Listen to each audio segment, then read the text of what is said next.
negosyo, minalas yung mga negosyo, anong mga dapat ating gawin. Pasensyahin pala tayo at galing tayo sa mga occasionally.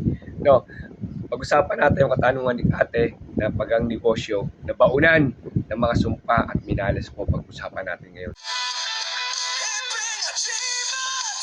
Wala namang agiman, pero nasa puso ang tunay na agiman.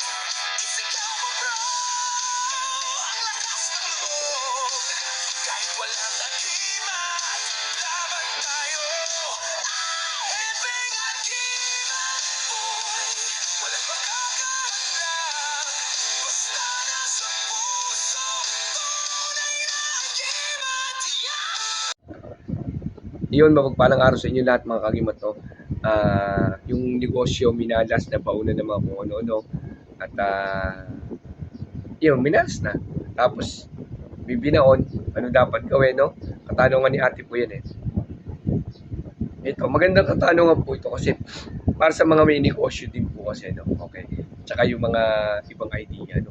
Tsaka yung mga naghahanap ng aklat, sinasabi sa inyo kay Ate Liz Lating Kualdalaman lang po kayo kumuha para legit po makukuha nyo. Direct tapiin po kayo yan. Yun mga kagimat, sa negosyo kasi, may mga part kasi ng mga papaswerte tayo. Tapos merong ibang galit sa atin, sinusumpahan. Yung pagbabound kasi ng sumpa kasi dyan, sa katanungan ni Ate, medyo sablay po. Kasi, yung sinabing ni Mano binaunan, paano kung matataniman kayo ibuo na establishmento nyo? Nire-ritual lang po. Ang tawag po. Hindi po binabaunan yon. Kasi nakabaunan po establishmento nyo, paano kayo babaunan yon? Yan po ay nire-ritual lang kayo. Pwedeng ritual o may sinasaboy sila. No? May iba't ibang pamamaraan po na ginagawa dyan. Meron pong ginagawa dyan yung bubong nyo, no? Yung bubong nyo, sinasabuyan nila ng asin, nire-ritualan yung asin. Oo. Para alatin kayo sa negosyo, sa pambuhay nyo, yung bubong nyo, riritualan nilang asin, sinasaboy nila sa bubong. Meron din naman yung pangalan ng, alam mo, tindahan mo, riritualan nila tulong kandila, no? Tapos meron sila sinasaboy dyan tuwing sa labas ng tindahan mo, sa bubong, gano'n. No? Kaya maganda po niyan, lagi nating lilinisin yung ating mga tindahan o mga negosyo sa harapan ng bahay natin. Kailangan malinis po lagi bago tayo magsimula ng negosyo. Tapos, paano ba matatanggal sumpahan yan? Kalimitan kasi yan. Meron tayong about time for that cleansing. Kung alam nyo minamalas kayo, cleansing nyo muna bago kayo magpasok ng mga lucky charm. Okay? Minamalas kayo, umano kayo ng mga cleansing ng, may cleansing din tayo tinuro dyan, yung pag-cleansing ng buong panindahan or anumang negosyo, pa-cleansing nyo. May tinuro din tayo pag-cleansing dyan. Paano gamitin, hanapin nyo ng video. Or, ganito. Isa din kasi pang-cleansing din, yung ginagawa ng iba. Yung bato omo. Bato omo or yung mga white leg lye, yung mga leg lye na galing sa tubig talaga, white leg lye yung omo. Binababad nila sa tubig yung sa gabi. Pagdating ng umaga niyan, yung pinagbabara ng tubig, ini-spray nila sa mga negosyo, sa mga tindahan nila. Ini-spray nila yan. Pantaboy po yan mga negative energy. No? Tapos, kailangan po sa mga tindahan natin, pero tayo yung mga bulaklak na kuha, yung mga lucky charm na tinatawag natin, no? Sample. Yung mga, may mga picture tayo ng mga lucky charm, di ba? Pwede kayong gumawa ng ganito, pero, teka lang. Sabay sample.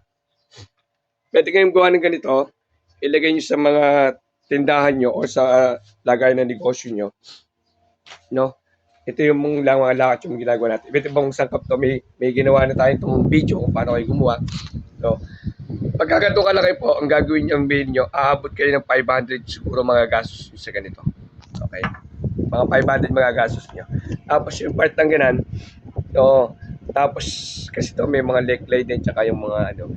Kasi yung leg-lay po, no, nakakapag ano yun nagtataboy ng negative energy at nagtatawag ng positive energy kaya siniswerte yung ating mga negosyo.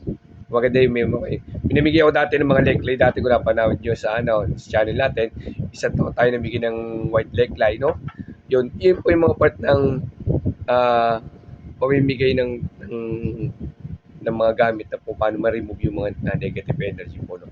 Pero yung ano po kasi, misa kasi, meron kasing takutan na nangyayari na sinasabi, susumpahin ko yung tindahan mo. Huwag kayo matakot doon. Pagkasalita lang kasi, puro bunganga po lang yan. Walang kakayahan po yan. Ngayon po, ganito din po kasi sa part ng aral namin, minsan po kasi ang kamalasan nadadala din po ng may-ari. More in negative kasi yung iniisip nyo. Malas na naman kami ngayon, bukas pamalasin. Ang kailangan nyo kasi sa business kasi, pag minamalas na kayo, hindi yung negative ang gagamitin nyo. Yung positive strategy, ano ba dapat kong gawin?